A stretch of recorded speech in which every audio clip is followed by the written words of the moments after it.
long time no see. So I haven't been posting for a couple of weeks because I've got really busy.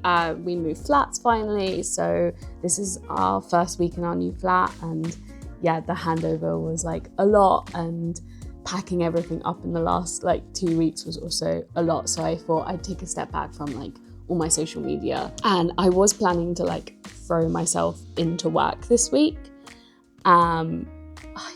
I'm so tired that like the last 2 weeks have really just suddenly caught up with me, and I feel like I deserve to be creative and maybe work on the new collection instead, and just engage my brain in a different way than I normally do when I'm at work. So today I thought I would take you along for the ride of making a brand new silk dress. With this design, we're actually going to take a pre-existing design that I already have, and we're going to alter it and elevate it. What makes that dress so great is that curve and just the way that it sits on the body, and it looks like water. Like it's so beautiful. And I want to continue that curve. I did do it in the jacket for my latest autumn collection. It's in the back as well as it's kind of like mimicked slightly on the front. But in this new collection, I'm using that curve a lot more because I'm gonna take that curve and use it to establish a house coat. With this collection, I really wanted to elevate the existing design, add some new textural elements to it. We're gonna just edit the pattern. I am gonna do a toile of the top part just because I wanna make sure that that neckline looks really good. So of course, normally I start with a block. This is what we did last time, but usually I only really use this if I'm starting the pattern from scratch. Today we're gonna go the next step over, which is a dartless bodice. So this is basically no darts whatsoever. It's all been spread out, and this is usually kind of what you do for like cowl necks or like things that are cut on the bias where you don't want any darts, but it still like shapes the body in a way. Because we're editing a pre-existing design, I already have the bottom of the dress done. I just need to edit it ever so slightly in terms of length, but I don't need to pattern cut that section. So really the only pattern cutting I need to do is just focusing on that neckline. As we're using silk and we're working on the bias, we're gonna fold the paper. So I'm gonna kind of like roughly measure out how much I need, and then I'm gonna fold it. So then when we open it up, we've got a full bodice rather than a quarter. When it comes to silk as well, obviously like with slip dresses and stuff, you don't really have a lining or anything like that. So when you're pattern cutting, you also have to think about how you're finishing it. So like with the neckline, am I gonna add a slight facing or am I gonna completely bias bind it? Like you have to kind of think about those things. I think the way that design goes, I think it's easier to bias bind than add a facing. I think a facing would just make it too bulky. So in this case, I don't really need to think about the facing. So I'm just gonna trace out the bodice, then I will show you the adjusted pattern, and we'll compare that to the original pattern as well, so you can see the design changes that I've made. So I'm just getting the sketch up because let's see how thin I've made the straps. I want the front of the neck to be quite high because we're going so low in the back. I'm tempted to go for a more boat neckline. What I originally had was a scooped neckline with straps, but I am tempted to go for a boat neckline. If I go for a boat neckline, then the open back that I have is going to just look more elegant and more balanced as well. I think I'm going to do about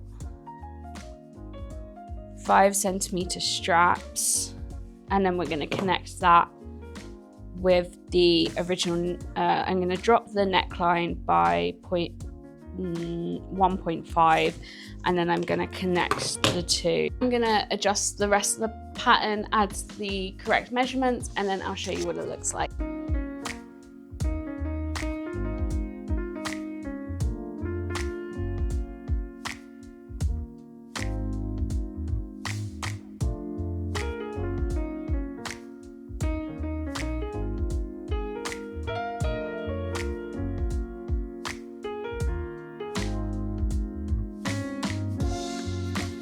So these are our 2 different patterns.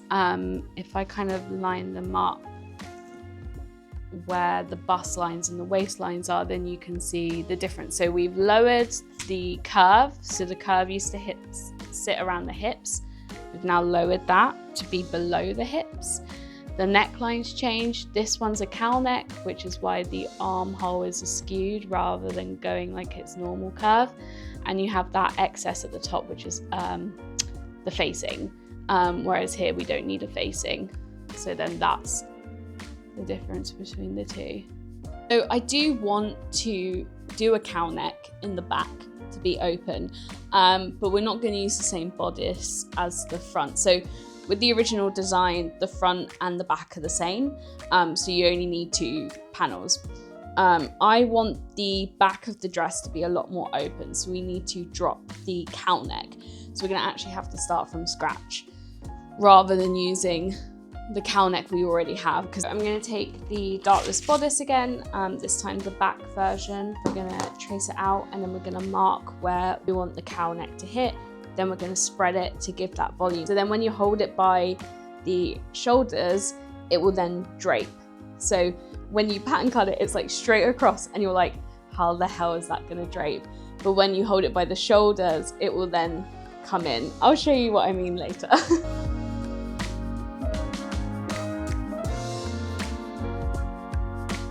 So I've marked the outline of the bodice in pink, and then the lines that we need to cut and spread, I've traced them in blue, just so you can see the difference better. So you can see where we've removed all this excess hairs because we don't need that. So then I'm going to cut into these lines and we're going to spread it. So then when it falls back down, you'll have this lovely curve. So now we have our pattern slashed. We're now going to spread it.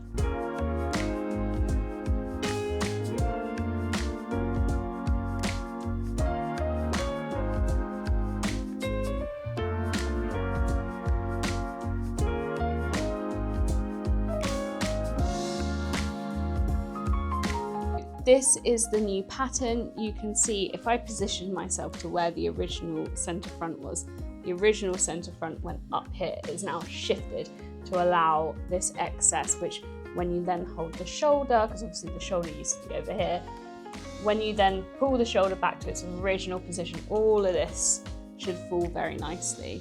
And this was our original waistline, and now this is the new one at the new angle. Okay, so I have a little bit of spare silk. I'm hoping it's enough. This length anyway, because it's like an aubergine colour, and this was a custom colour, and there was only like, God knows, there's not even a metre here, but I'm hoping if I position the fabric right, we should be able to get this back. So I'm positioning the fabric at a 45-degree angle, and I'm positioning the fabric rather than positioning the pattern, because we didn't cut this as a full back bodice, it's only a quarter of it. So I need to fold this fabric and cut it on the fold. I do not recommend cutting silk on the fold, but for time, that is what we are going to do.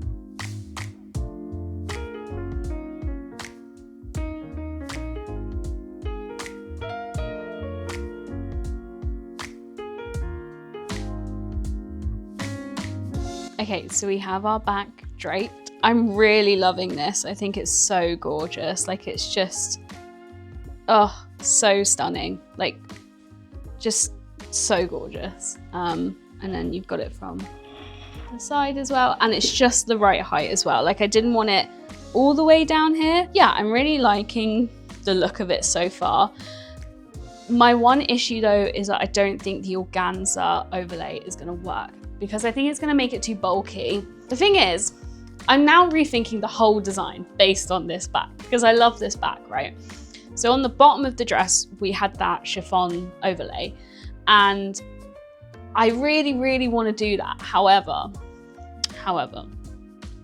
I'm worried it's going to take away from the impact of the silk, because this particular silk that I use, the satin, crepe back satin it's called, is just so luxurious. It's so beautiful. I worry that if I add chiffon, even though it's silk chiffon, it's just gonna bring down the impact, because essentially I wanted like some kind of drape to sit on top and just come from this shoulder bit only, which I mean you could still do. You could still do something like that, but I just don't think it's gonna have the same impact. So I'm happy with the back, I'm happy with the front. I'm now gonna finish off pattern cutting the back, then we're gonna cut the dress out.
Now it's time to sew. So I've cut some bias binding to do the front neck, and I'm gonna basically attach the bodices from the shoulder point first, and then we'll add the skirt section. So let's get into it.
Quickly made up the dress. I've literally just done like a very large stitch along where the seam allowance is, just because I wanted to check the fit, because the bust area was just looking a little bit too big. And I was right, I don't know what's happened.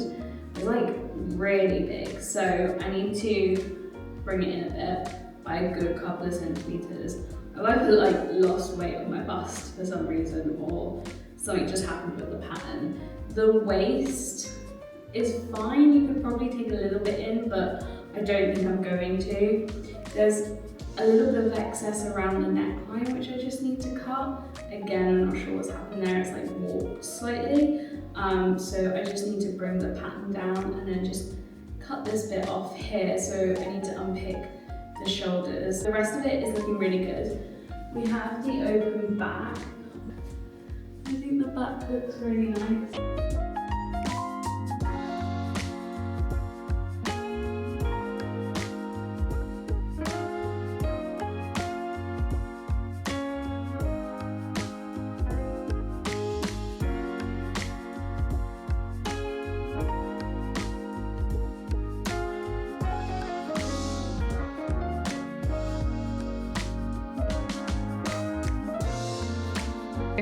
I've adjusted the neckline and also taken in the sides a bit. Obviously I've left all that seam there because I need to trim it, and also we're French seaming it, so That's why you can see that excess there.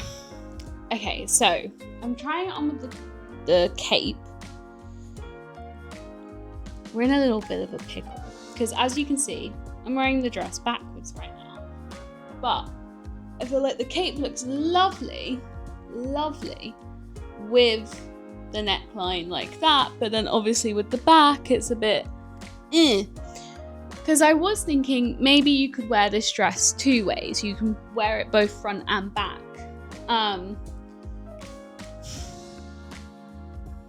Let me take the cape off and show you the front. Well, the back, but the front. Because obviously, like, this is a deeper cowl neck. But obviously it's quite, like, you're quite covered.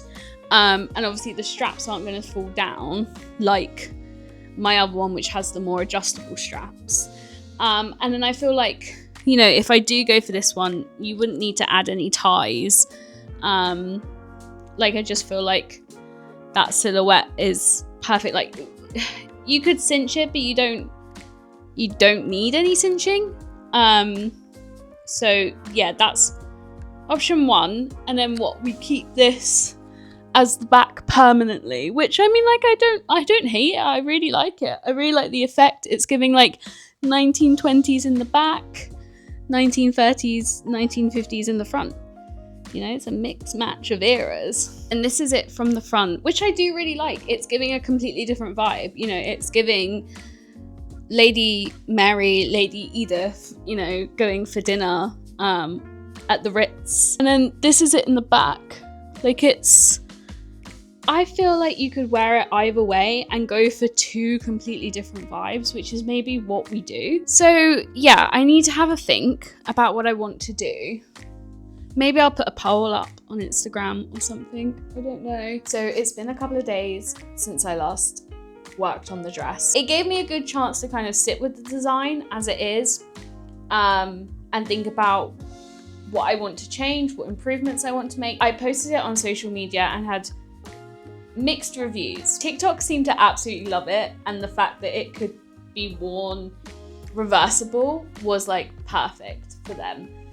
Instagram, not so nice with the more plain high neck front. A lot of comments saying it's unflattering, which is a comment I always get with my silk dress videos. The word flattering is just internalized fat phobia, because to flatter something on a person is to make them look slimmer, or to, like, by society's standard. Obviously that's not the definition, but by society's standards, to flatter is to make someone look thinner. And quite honestly, I didn't know if I could do another year of just onslaught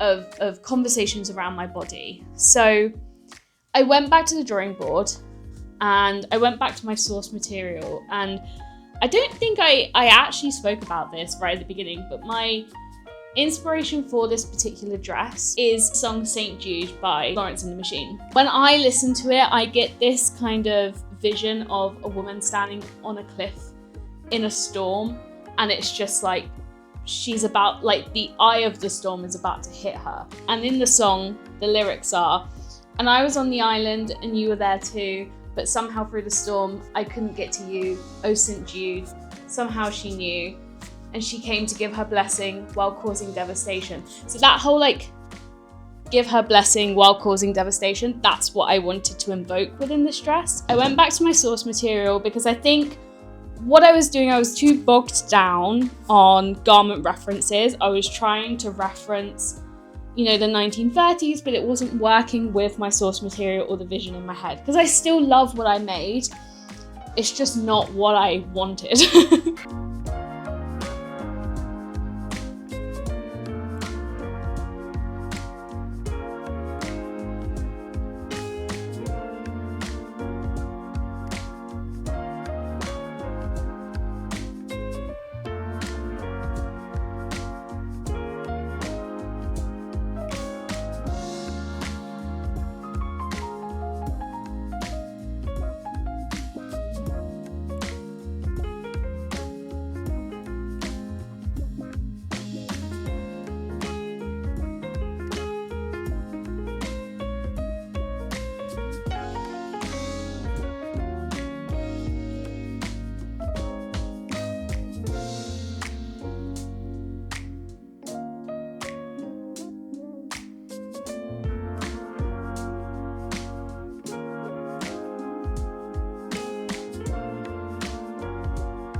look at the back. Oh my God. I really like it so far. I'm glad that I went with my original idea of the chiffon, but changed it and still kept this draped back. I think it's absolutely stunning.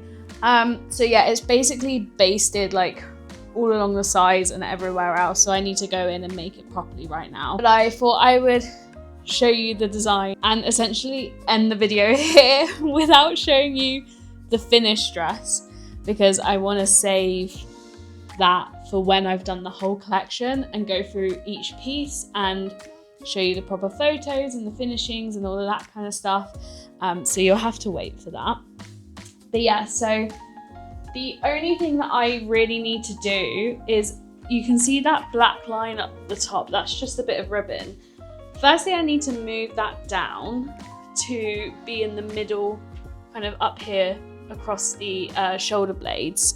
And I'm gonna do it in the silk fabric. And I've got these like silver adjusters, which will go perfectly because it will give it that moon-like back. That's going to sit in the back and you'll be able to adjust it. So at the moment it's a bit too high up, but it's all I can I can't reach down there when I'm by myself.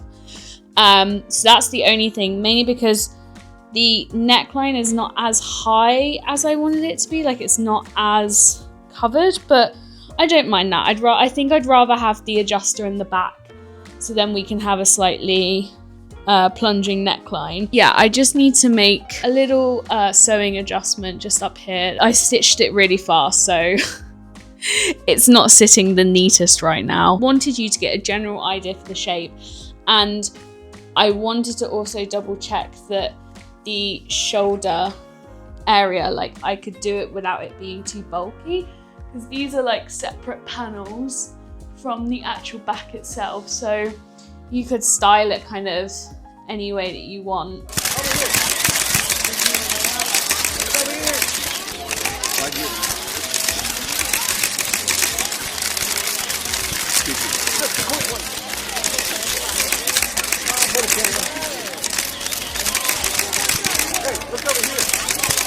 You know, we've moved the curve down, which I love. It's a lot more flowy, a lot more evening wear now. I have made a slip dress, you might have seen it on TikTok recently, but that also has the curve, and that one sits at the waist. So it's very interesting to play with the curve at different levels, because the original curved dress was the Guinevere, which kind of sat on the belly button, like just below the belly button. So it's nice to see how different the style is once you start moving that curve. And if you want to know why I cut my silk dresses into panels, I'm happy to sit down and do a video about it. It will most likely be a talking video. But I would love to discuss that and discuss Madeleine Viennette, who basically created bias cut dresses. Like, we owe this incredible creation thanks to her, really. Yeah, I'm not sure, my posting, like, just in general, a bit of an update from me, my posting schedule is a bit out of whack, because I was supposed to be posting about a wedding dress. The next 2 videos were going to be about a wedding dress, and yeah, the footage, there's just so much footage to go through, so it's taking me a lot longer to edit, and I don't want to stress myself out too much, especially with, like, you know, got to make the new collection and also sew people's orders. So yeah, maybe the next video is the more talking one about Madeleine Viennette and silk dresses and bias cut dresses in general. So if you would like that to be the next video, let me know. If not, I'll come up with something like I always do. Or if not, maybe I just take a bit of a break, because it is my birthday month. I turned 26 at the end of October, and I would like to take it a little bit easy. I am going to Wales in a couple of weeks, which I'm very excited for. So I will film that as well. And we're going to shoot some of the collection, just the pieces that I've made. So you can see up here, I've got 2 other pieces. This one I'm still working on. So that's 3 pieces now that are pretty much done. I say pretty much done. I need to actually make this properly now. I hope this video was enjoyable. I feel like I always kind of give you whiplash with these videos, because I never really show an end result, and I also change the design or the process or whatever halfway through. So I know it can be a little bit like, oh my God, I don't understand what's going on. But honestly, this is what it's like to live in my brain like 24/7. Like, I have no idea what's going on either. So I hope it's at least entertaining. And yeah, I cannot wait to show you guys this finished collection once it's finished. It'll be around the end of November. Obviously, I'll show you some of the stuff from Wales sooner than that. But yeah, towards the end of November, I'll start showing the new collection properly. I hope you have a lovely week, and I will catch you in the next video. See you later, guys.